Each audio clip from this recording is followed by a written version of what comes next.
Hello बच्चों, मैं हूं जैनेंद्र, आपका ऑनलाइन टीचर। पिछले भाग में मैंने HCF अर्थात हाईएस्ट कॉमन फैक्टर, महत्तम सम अपवर्तक या इसी को कहते थे महत्तम सर्वनिष्ठ विभाजक के बारे में बताया था। आज मैं जिन बिंदुओं पर चर्चा करूंगा वो है अपवर्त्य। अपवर्त्य जिसे हम लोग कहते हैं मल्टीपल। अपवर्त्य और अपवर्तक में थोड़ा अंतर है। पिछले भाग में अपवर्तक सीखे थे आप, वो था अपवर्तक। शब्द में सुनने में थोड़ा एक तरह का लगता है लेकिन अंतर होता है। अपवर्त्य है वो अपवर्तक था, तो इसको कहते हैं मल्टीपल, वो था फैक्टर। दूसरी जो बिंदु पढ़ेंगे वो है उसी का लघुत्तम अपवर्त्य। लघुत्तम और सम अपवर्त्य। जिस तरह से सम अपवर्तक पढ़े थे, हम लोग पढ़ेंगे सम अपवर्त्य। तो लघुत्तम सम अपवर्त्य हो जाएगा अर्थात लीस्ट कॉमन मल्टीपल। और तीसरा जो हम लोग पढ़ेंगे वो लघुत्तम समापवर्त्य निकालने की विधि के बारे में सीखेंगे, जिसे लघुत्तम ल से भी शॉर्ट में कहा जाता है, अर्थात LCM निकालने की विधि। कैसे हम लोग LCM निकालते हैं इसके बारे में पहले भी आप कई बार पढ़ चुके होंगे, और पढ़े होंगे तो रिकॉल हो जाएगा, और नहीं पढ़े होंगे तो सीख जाएंगे। और इसकी सही कंसेप्ट, सही अवधारणा आपको समझ में आएगी कि ये अपवर्त्य है क्या। तो सबसे पहले आइए हम लोग अपवर्त्य के बारे में जानें। अपवर्त्य को इंग्लिश में हम लोग कहते हैं मल्टीपल। और इसका कई नाम भी है, इसे गुणज भी कहा जाता है। गुणज यानी गुणा करने से ये शब्द बना है गुणज। और गुणज क्या है? बहुत ही सिंपल है, आप जानते हैं इसको, और टेबल के रूप में आप इसे पढ़ते भी हैं। तो सरल सा परिभाषा मैं यहाँ लिख देता हूँ कि किसी संख्या का गुणज उस संख्या को प्राकृत संख्याओं, जो कि आप पहले पढ़ चुके हैं, प्राकृत संख्याओं क्या क्या है? तो प्राकृत संख्या शुरू होती है 1 से, 2 से, 3 से, 4 से, इस तरह से, और जाती है अनंत तक, इन्फिनिटी तक। तो ये सारी संख्या प्राकृत संख्या हैं। प्राकृत संख्याओं से गुणा करने पर प्राप्त परिणामों को कहते हैं। प्राप्त परिणामों को कहते हैं। एकदम बिल्कुल सरल है। किसी भी संख्या का जब मल्टीपल निकालना हो तो प्राकृत संख्या जो 1, 2, 3, 4, 5 है, उसे एक एक करके गुणा करते जाइए तो वो आपका मल्टीपल निकल जाएगा। जैसे उदाहरण से समझिए इसको, 5 है, 5 का गुणज निकालना है। 5 का गुणज निकालना है तो क्या करना है? गुणा किससे करना है? 1, 2, 3, 4 इस तरह से, तो आपका मल्टीपल निकलते चला जाएगा। जैसे 1 से गुना करेंगे तो 5 हो जाएगा, 2 से करेंगे तो 10 हो जाएगा, 3 से करेंगे तो 15 हो जाएगा, 4 से करेंगे तो 20 हो जाएगा, और इस तरह से बढ़ते चला जाएगा। उस तरह कोई और संख्या ले लीजिए, जैसे 6 का गुणज निकालना हो तो 6 का गुणज, उसी तरह से 6 का टेबल जो आप पढ़ते हैं, टेबल क्या है? 1, 2, 3, 4, 5 से गुना ही तो है।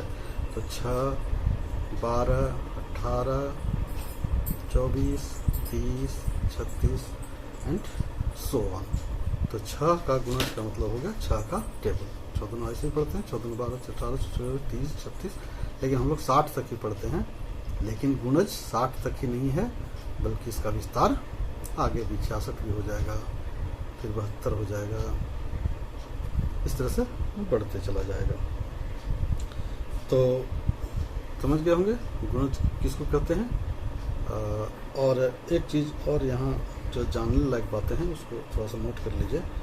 जैसे प्रत्येक जो संख्या है, मान लिया 5 है, तो 5 भी इसका गुणज है। तो लिख लीजिए कि प्रत्येक संख्या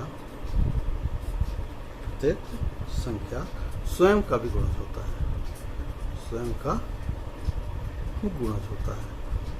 यानी 5 है तो 5 का गुणज 5 भी होगा, 6 का गुणज 6 भी होगा, 7 का गुणज 7 भी हो जाएगा। इसी तरह से जो संख्या है वो स्वयं का भी गुणज होता है। और एक बात और लिख लीजिए, किसी संख्या का गुणज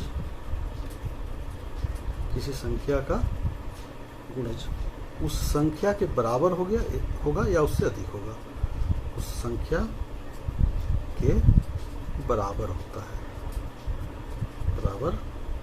होता है या उस संख्या से बड़ी होती है, उस संख्या से बड़ी होगी, छोटी नहीं हो सकती है। यानी किसी भी का गुणज जो होगा, 5 का गुणज जैसे 10 है उससे अधिक होगा, 5, 10, 15, 20 छोटी नहीं होगी।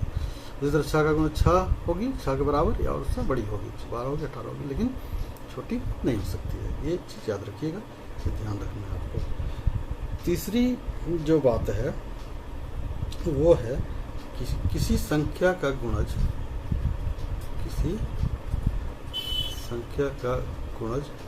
अपरिमित होता है, यानी अनंत होता है। क्या होता है?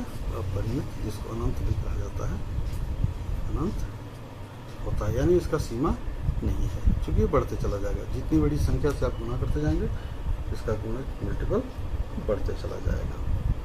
तो समझ गए होंगे, बहुत सरल है, समझने में कोई परेशानी नहीं होनी चाहिए।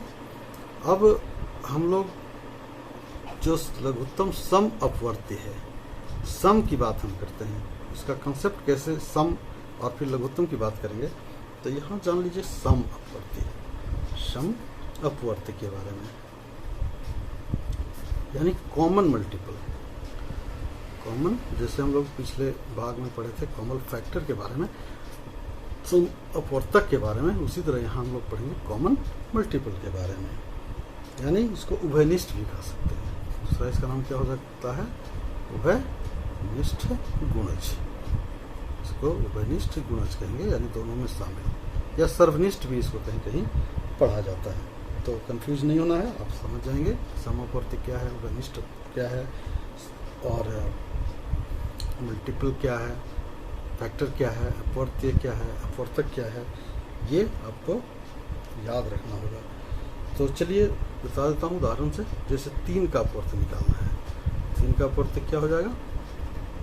बहुत आसान है, 3 का टेबल पढ़िए, 3, 6, 9, 12, 15, 18, 24, 16। उसी तरह 4 का अपवर्त्य यदि निकाल दीजिए तो 4 का अपवर्त्य क्या हो जाएगा? 4 हो जाएगा, 8 हो जाएगा, 12 हो जाएगा, 16 हो जाएगा, 20 हो जाएगा और 24 हो जाएगा। इस तरह से 28, 36 बढ़ते चला जाएगा। अब देखिए, अब सम अपवर्त्य जो होगा वो 2 संख्याओं के बीच होगा, 3 और 4। मान लिया 3 और 4 का सम अपवर्त्य निकालना है, क्या लिखेंगे? 3 और 4 का सम अपवर्त्य, सम ने बराबर, पहले भी आप पढ़ चुके हैं, जानते भी हैं। तो सम अपवर्त्य मतलब दोनों में जो शामिल हो। तो देखिए कौन कौन शामिल है। 3 यहाँ शामिल है लेकिन यहाँ नहीं है, 4 यहाँ लेकिन यहाँ नहीं है, 6 यहाँ है लेकिन यहाँ नहीं है, 9 यहाँ लेकिन यहाँ नहीं है, 8 नहीं है, कौन है? 12 है। देखिए ये 12 पर आया, तो पहला जो सम अपवर्त्य हो गया वो 12 हो गया। और एक चीज़ और जान लीजिए कि जब पहला अपवर्त्य मिल जाएगा तो इसी का मल्टीपल, यानी इसी का गुणज अगला अपवर्त्य होगा, सम अपवर्त्य। तो 12 का देखिए 24 हो गया, ये जो 24 है 24 हो जाएगा, उसी तरह 36 हो जाएगा, और इस तरह से बढ़ते चला जाएगा इन्फिनिटी तक। तो सम अपवर्त्य समझ गए होंगे, यानी दोनों में जो शामिल अपवर्त्य है वो हो जाएगा सम अपवर्त्य। और भी उदाहरण से आप समझ सकते हैं। और जो अगली चीज़ यहाँ बताने की बात है, कॉमन लिस्ट। कॉमन लिस्ट का मतलब होता है सबसे छोटी, यानी लघुत्तम जिसको कहते हैं। और साधारणतः जोड़ घटाव गुणा भाग पढ़ने के बाद लघुत्तम और महत्तम पढ़ाया जाता है। तो लघुत्तम का अर्थ एक्चुअली यही हुआ, लघुत्तम सम अपवर्तक यानी लिस्ट कॉमन मल्टीपल। तो अब 3 4 का लक्ष्य निकालना है, इस तरह से विधि से निकाल सकते हैं। तो क्या हो जाएगा, 3 और 4 का लघुत्तम। लघुत्तम का मतलब क्या हो गया, सबसे छोटी मल्टीपल, सबसे छोटी अपवर्ती। अब या इसको कहते हैं सम अपवर्ती, सबसे छोटी, यहाँ लिख लीजिए सम अपवर्ती। क्या हो जाएगा, तो ये हो जाएगा 12। और यही एलसीएम कहलाता है, लघुत्तम समापवर्त कहलाता है, या शॉर्ट में इसको कह सकते हैं लक्ष्य भी लिखा जाता है। तो 3 और 4 का लक्ष्य क्या हो जाएगा, 12 हो जाएगा। तो इस तरह से लक्ष्य का परिभाषा आप लिख सकते हैं कि लक्ष्य क्या है। तो लिख लीजिए यहाँ पर 2 या 2 से अधिक संख्याओं का लक्ष्य वह संख्या है,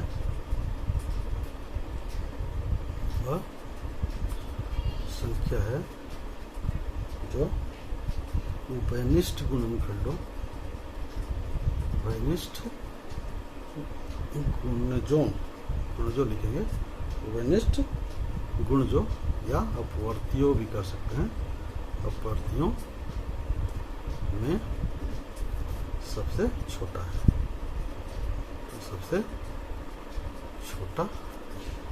तो इस तरह से आप इस चीज़ को समझ गए होंगे। एलसीएम का सही कंसेप्ट क्या है, जो सम अपवर्त्य है, जो उभयनिष्ठ गुणज है, वो का सबसे जो छोटा गुणज है वही कहलाएगा एलसीएम।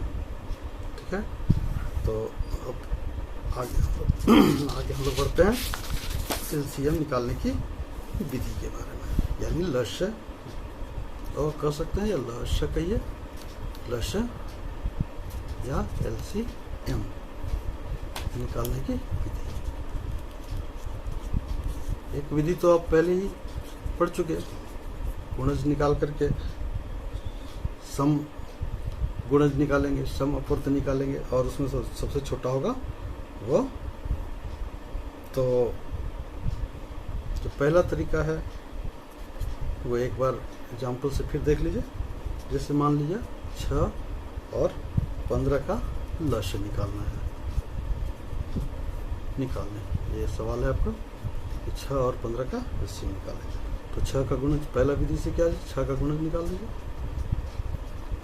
क्या हो जाएगा, 6 12 18 24 30 36 42 48, इस तरह से।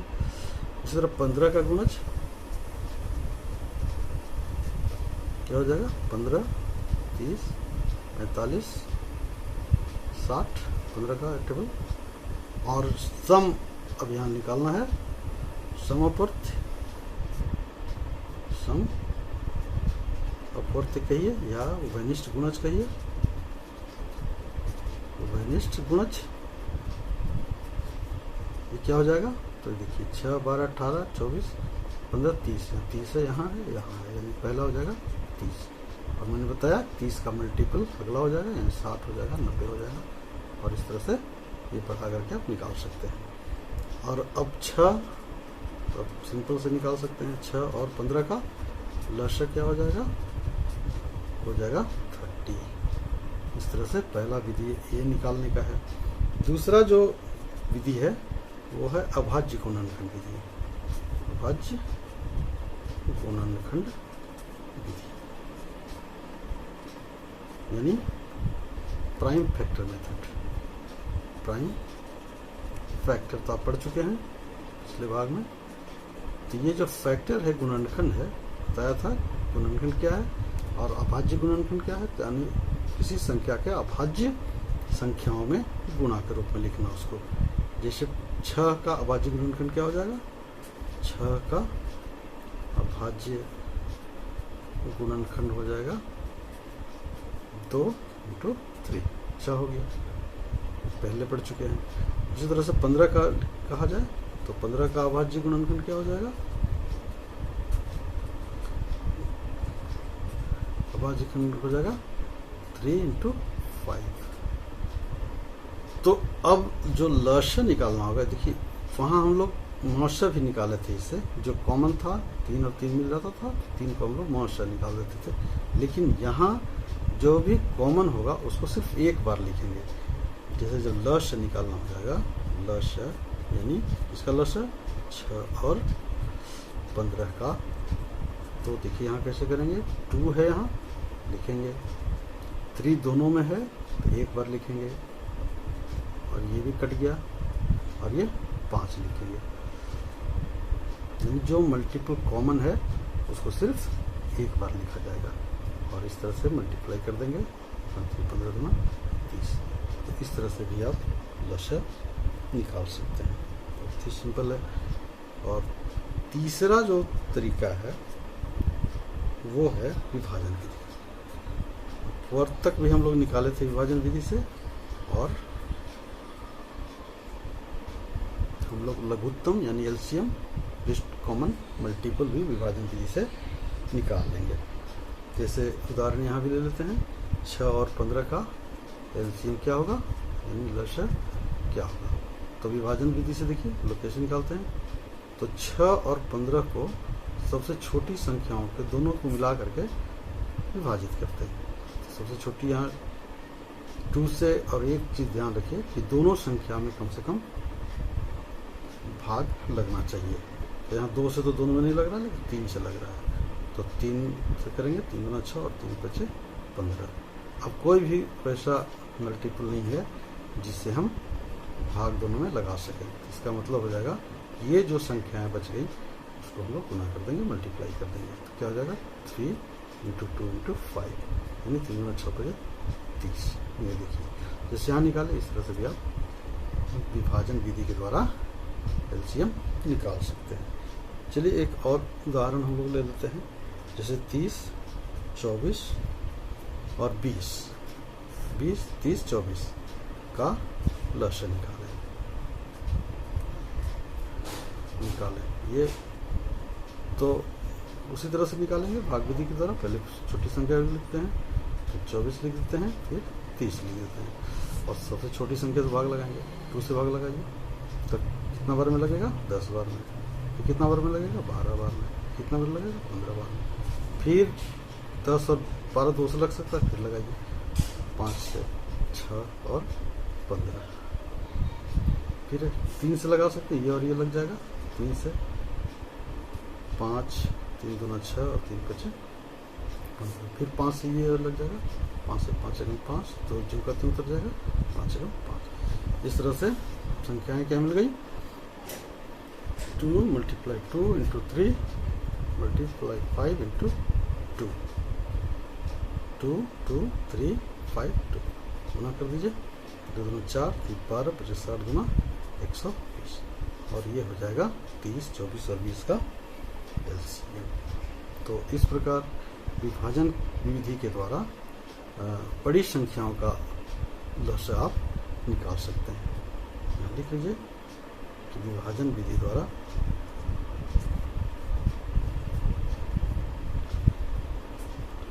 बड़ी संख्याओं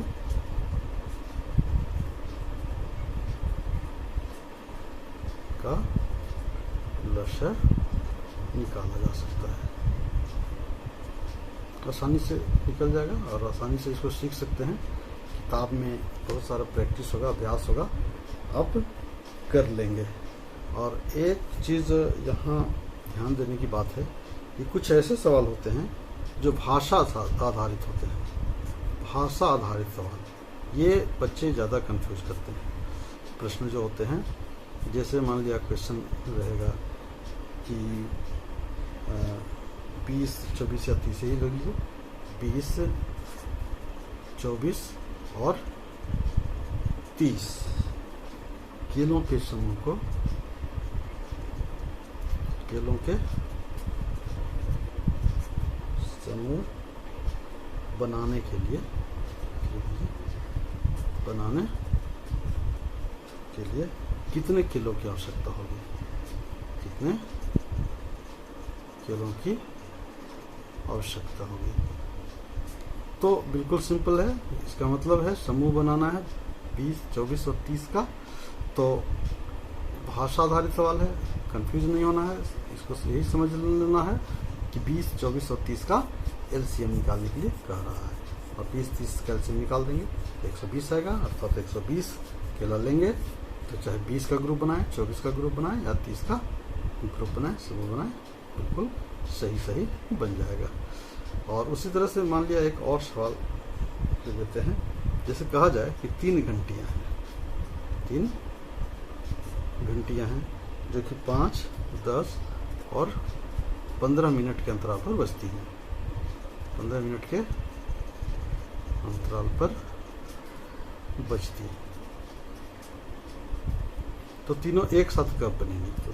तो तीनों एक साथ कब बजेंगे? तो ये भी बिल्कुल सिंपल सवाल है। यहाँ कह रहा है कि 5, 10 और 15 का एलसीएम निकाल लीजिए। 5, 10 और 15 का एलसीएम निकालिएगा। 5, 1, 2 और 3, मतलब 5 2 गुना 3, यानी 5 में 10 30, यानी 30 मिनट इसका एलसीएम हुआ। और कहने का मतलब है कि 30 मिनट पर तीनों एक साथ बच जाएंगे। तो इस तरह से एलसीएम का कंसेप्ट, अवधारणा समझ में आ गई होगी। और आप तो अपनी किताब से अभ्यास करेंगे। यदि किसी प्रकार का समझने में दिक्कत होगी तो आप कमेंट बॉक्स में जा करके और सवाल लिख सकते हैं। बस आज के लिए इतना ही। धन्यवाद।